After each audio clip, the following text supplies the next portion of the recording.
Sampurasun tepang deui di channel Berkah Segara. Mangga wilujeng ngabandungan carios pedang wasiat bagian anu salajengna. Wilujeng ngabandungan mugia janten pangguberahmana.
Assalamualaikum warahmatullahi wabarakatuh.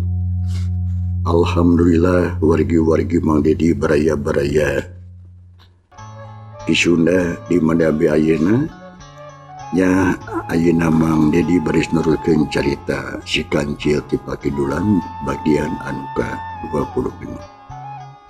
Sakumaha nu kantos di Bandungan Didahan Canu Katunda bagian ka-25 na Pedaran Mang Dedi kepegatuan dina bangsana bedarkeun kaayaan alam tibuiran di wewengkon dayeuh Bandung, khususna di tokona Bapak Rohmad harita ditungguan ku si Jamling sabatur-batur. Sedengkeun Bapak Rohmad naku anjeun terusaha dengan duit anu dipenta nyatana ku si Jamling sabaraha kanca. Kumaha atuh para kaum dangu lajengna ieu carita naon nu bakal kajadian langkung paos nama mangga urang sami-sami bandungan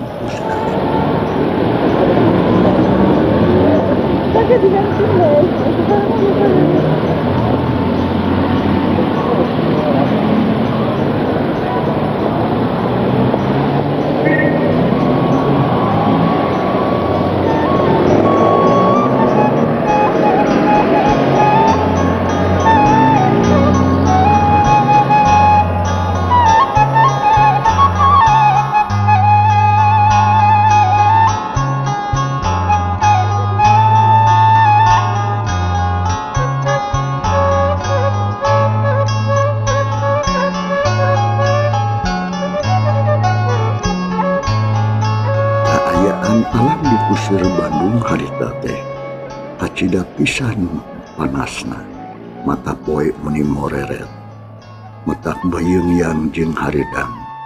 Ari kahirupan kota mah anggar we cara biasa loba pisan tutumpakanana kayaning beca, sado, delman jeung andong. Munikeun ka pabuis di jalan teh.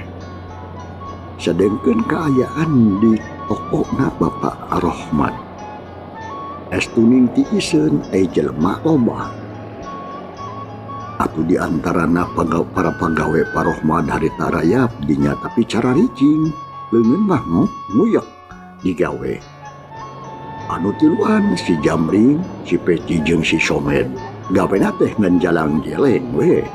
Sedengkeun Bapak Rohmad kaluar heula cenah mah deuk neangan duit. Waktu harita terus nyerelek, mata poe terus maju beuki ngulon bae. Si Jamring sabatur-batur nu aya di tokona Bapak Rohmad liuk deui matak nyeri beuheung sosongiteun. Balas ngalieukan ka jalan megat Bapak Rohmad, tapi nu didagoan can aya datang. Kalah kah beuteung we karasa lapar hayang isi. Tuh aya tukang soto pesen 3 alas anterkeun ka dieu kitu. Lumayan sama si Rohmad we. Cek si Jamring sangeunahna. Atuh si Somed ngagugu terus atuh. Menta dikirim soto salengkepna. Malahan masa kalian jeung ududna gerak we dalahar tiluan. Teu asa-asa tu baru rumasa. Kawas anu kokumuan hayang puas. Abong nu jahat talengesna beakar. Nya nu akhirna mah jebul Bapak Rohman teh datang. Nya we eueuh anu marangan sasaha. Da memang teu wani laporan kanu wajib. Sieun ku ancaman si Jamring. Wah, geuning datang. Kumaha hasil? Si Jamring kerengah wap teh atuh harita mending ngomong kitu. Hayang gara-gara narima duit meureun. Pak Rohman mah menikeun Kang Nisang teh oge napasna ngahega bangun anu capek. Alah. Barakah aya milik sadaya. Tapi ukur tambah lengoh ieu nya. Tambahan teu teuing tah 30.000.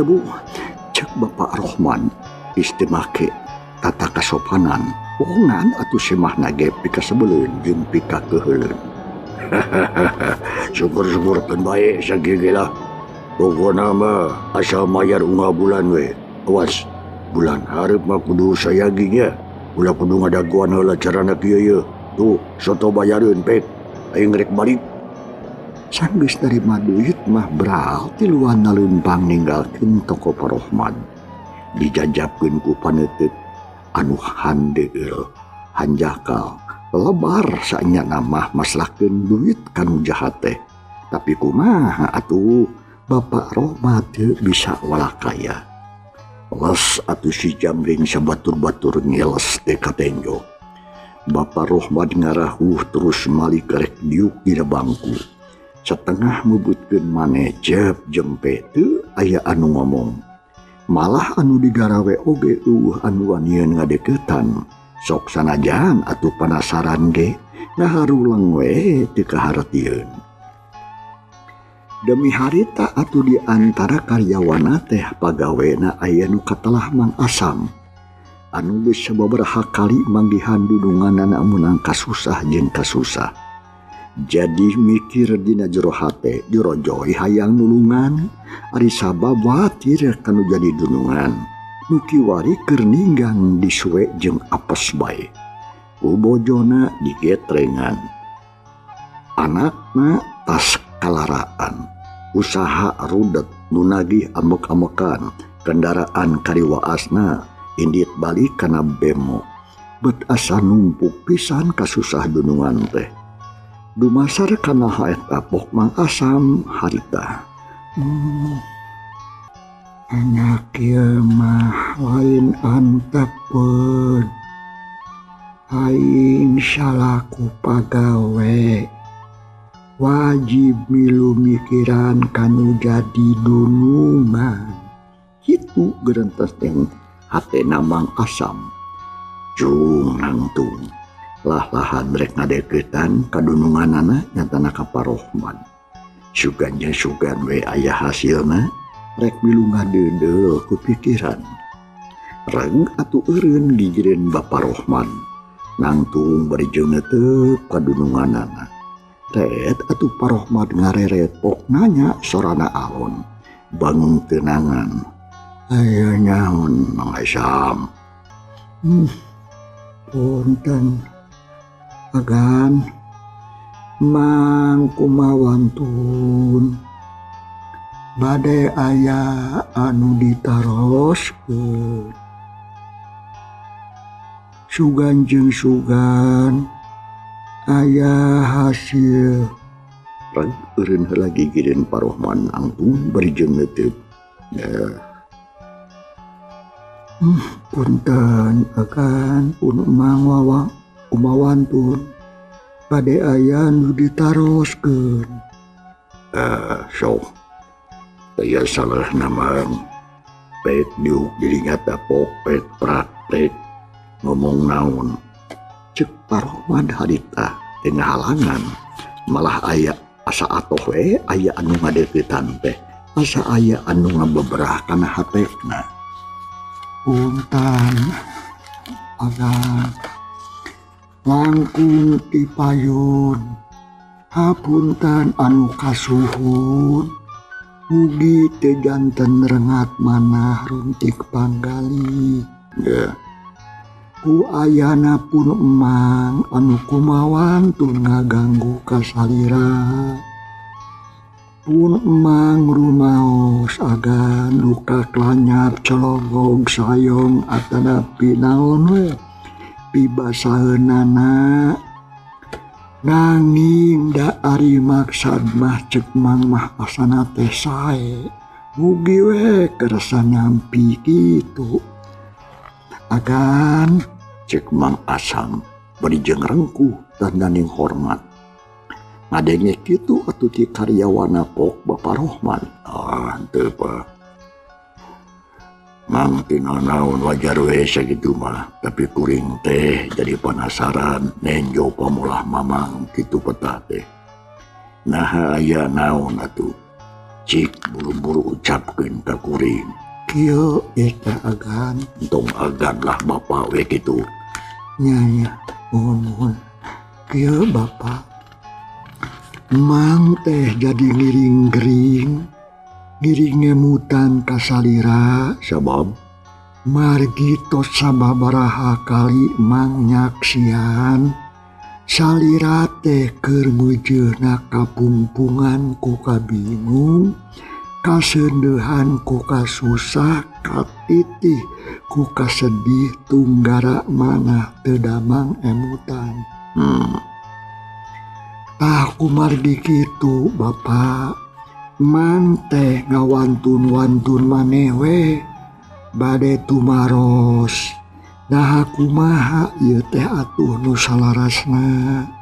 Naha naon anu parantos tumiba kasalira pangna dugikeun ka kieu punten. Sakali deui ieu pun mang kumawantun naroso teh manawa sareng manawi we nyambung nyak rungsum ngirangan kana kasasa salira ngiring ngagotong manawi bahan katampi itu maksud pun mang teh Bapak. Bagian teman Bang nuhun dari boga karep sarupa kitu mah. Kuring teh bunga pisan. Tapi nah kira-kira si emang bisa ngebantu ka kuring. Ari sabab ieu mah kasusah na asa berat. Boro-boroning anu sejen atawa nulian kuring sorangan ge meuli asarek mopo ieu. Cek Bapak Rohman neuteub seukeut ka Mang Asam. Bapak, ari nu kasebat nulungan teh aya 3 rupi. Naon tah? Kahiji nalang ku harta, ku harti, ku tanaga. Kadua nulung atanapi nalang ku doa. Katiluna ku akal tarekah nu sakira tiasa ngaringankeun kana bang baluh atanapi kana kasusah teh. Nanging emang muawah katiasa nangtoskeun. Saupami teu acan terang kasusahna, nah aku naon salira teh atuh Bapak, sareng naon margina pangna dugikeun ka kieu kitu maksud teh Bapak. Cek Mang Asam di harita teh toleh rengkuh tandaning hormat. Ngadenge kekecapan kitu pok harita. Ieu teh Mang Asam. Sumo. Kuring teh memang butuh ku pitulung. Tapi mun mamang terasa nulungan kudu pait heula, kudu ngagugu kana omongan kuring. Naon sababna sabab lamun teu ngagugu lain nulung kasebutna tapi ngagebruskeun. Mangga Bapak mang bade tumut kieu. Bayar heula soto urut anu garelo. Engke urang ngobrol paduduaan di gudang. Ulah di dieu bisi aya cap-cap bodas. Cek Bapak Rohman bari ku siwal ngaluarkeun duit keur mayar soto jeung udun. Mang Asam tibaha tuluy ngajalankeun heula parentah dununganana. Satuluyna duanana terus pindah ka Kudang. Di Kudang mah atuh timreng ngobrol teh jongjon moal aya nu ngadengekeun iwa ti maranehna we duaan. Barang geus tepi ka Kudang atuh Mang Asam ge piuk dina balo. Ai Bapa Rohmad dina kursi bulen. Pok Pak Rohmad harita ngamitian ngomong. Mang Asam, punten. Bapak naon? Ieu pangangsulanana heulah. Sok keur Pak Rohmad, keur Pak Rohmad. Di saya mah sok keur Mang Asam lah nya paulanganana mah. Enak kitu ya. Mang Asam. Cuma kuring teh bener-bener keur susah. Susah pisan estuning date semplek nincak semplak katitih ku kari-kari katuru katutuh teh kasebutna. Kuring lain tulunganeun upama eta jalma teh daek saha teh jeung kuring. Tah. Ayeuna Bandungan ku Mang Asam. Ku kuring rek dueur lalakonna. Ceuk Bapak Rohmad. Bari jeung terus atuh mariman heula ududna. Insya Allah Bapak mang bade nyepeng page kana amanat sareng Rusia. Sangem paripasna teh mah jeung tibatan betus tina sumut mending keneh budal tina tarang. Boro-boro ning batur Bapak bulu tuur ge moal dibejaan. Tah bener kieu gerayeuna Mang Asam dengekeun dieu. Barabat Bapak Rohmad teh ngadongengkeun di guar ti mimitina. Ditetek ti aya nu kaliwat teu aya nu disumput salindungkeun. Malar kaharti ku Mang Asam jeung bisa milu tanggung jawab dina ngajaga Rusia. Ngadenge kitu mah Mang Asam teh meningah uleng. Beuki watireun we kadununganana teh, beuki gede sumangetna pikeun nulungan kadununganana.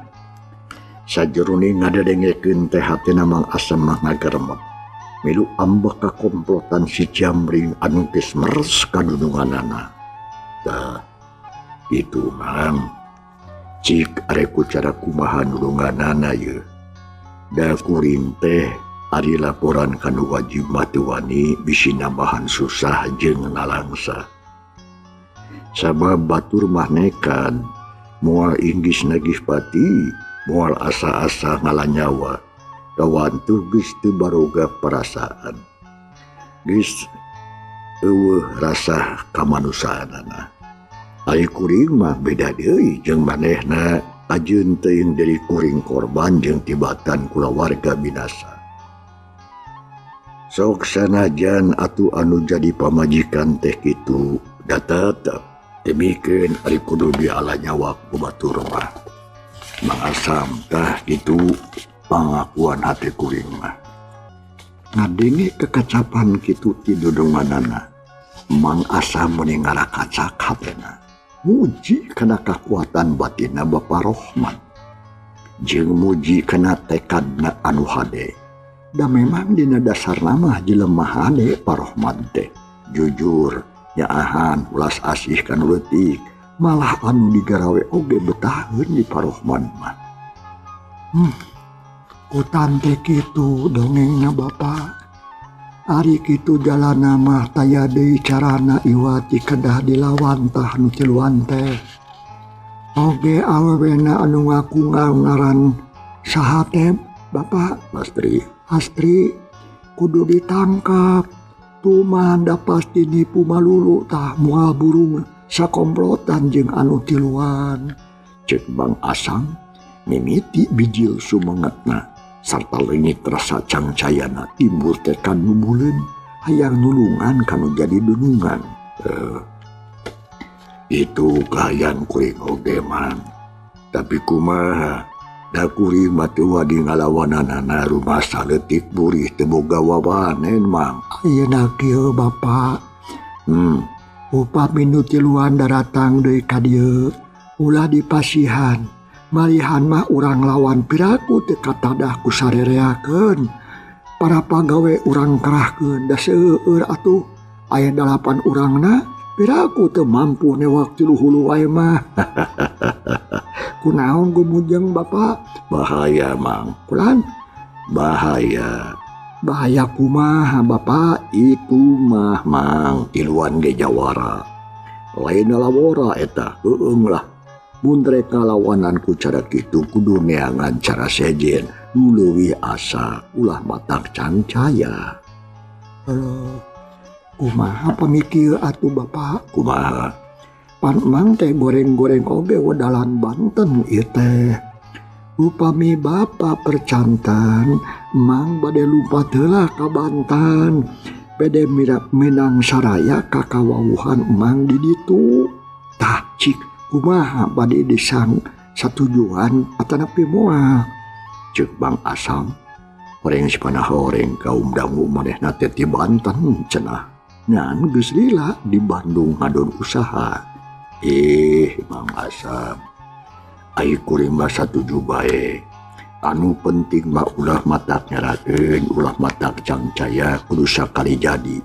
Supaya urusanana teh teu nungtutan, teu buntutan maksud teh. Mangga Bapak lah. Beres aya kitu makeun. Mang teh punten we bade wawawe bade mios heula atuh ka Banten. Nanging iraha kenten-kentena Bapak. Daguan saminggu we Mang. Ulan? Daguan we saminggu heula Mang. Kuring can boga duit keur piongkosinana ayeuna mah. Sugan jeung sugan we barang aya nu payu. Sabab kuring teh geus karoroncodan wae ieu teh. Mobil leungit, utang raweuy. Malah ka juragan Oong oge, ka juragan Onong geus 3 kali atuh minjem teh. Duka kumaha pemayareunana yeung kumaha engke we eta mah Mang. Aduh, mangga kitu sae atuh Aden. Rengse we babadamian teh. Sanggeus kitu mah Mang Asam kaluar di gudang, dituturkeun ku Bapak Rohman. Katenjona rada berag ayeuna mah. Gede keneh pangharepan sabab aya anak buah anu rela ngabela daek ilubium seja nulungan. Kasubri para wargi. Kawas geus kitu bae kuduna. Dasar jelema mah ngan ukur boga rancana jeung kahaya. Da anu nangtukeun sagala rupa katangtuan mah anging Allah anger we nu maha kawasa. Nya kocap ning ieu carita dina hiji poe. Samemehna Mang Asam indit ka Banten. Katoko teh datang hiji tangtungan jalma lalaki jangkung badag. Ginding pikaserabeun. Datang-datang terus we nanyakeun Bapak Rohman. Mang Asam rampang rempeng, date nyahueun teuing. Urang mana? Teuing mana Pak Rohman teh? Sabab poe eta keur indit Pak Rohman teh kaluar, rek balang siar we meureunnan. Duka paksa eta semah teh sinanungguan. Da jelas terus sidik lain rek balanja, ukur kitu we deuk nepungan ka Pak Rohman. Eta semah teh daekeun nungguan ngalalangkur tepikeun ka pukul 5 sore. Jebul teh Bapak Rohman datang. Kaget deui, da teu wawuh eta jelema teh. Atuh gancang ditanya ngarap, ngaran, padumukan jeung pamaksudan. Nah, anu barabat teh matak ngajengkok. Cingkuring teh, nahaja dongkap ka dieu. Bade baranten sareng Bapak Rohman, dupi anu janten tujuan. Taya sanes ieu teh aya pakuat pakaitna sareng juragan Onong. Sataun anu kalangkung, gan Onong teh nyandak barang ti simkuring, nanging dugi ka dinten ieu teu acan bayar. Lajeng ku simkuring ditagih, adi diwaler teh walaranana, ayeuna mah sarantos bae teu gaduh artos cenah. Simkuring ngaraos ka abotan. Margi ka hiji ku kalamian teuing, kaduana simkuring peryogi pisan artos kanggo nebus pun bapa anu ditahan ku walana. Taku kituna simkuring ngahaja nepangan ka dieu, maksad teh bade ngabantun artos juragan Onong. Tah kitu maksud teh. Upami teu aya artos kapaksa ieu toko dirawat heula ku simkuring. Ngadenge kitu atuh Bapak Rohmat meninggal hulang. Ngahulang mereka menang. Bingung anu teu manggih tungtung. Susah nu taya hinggana.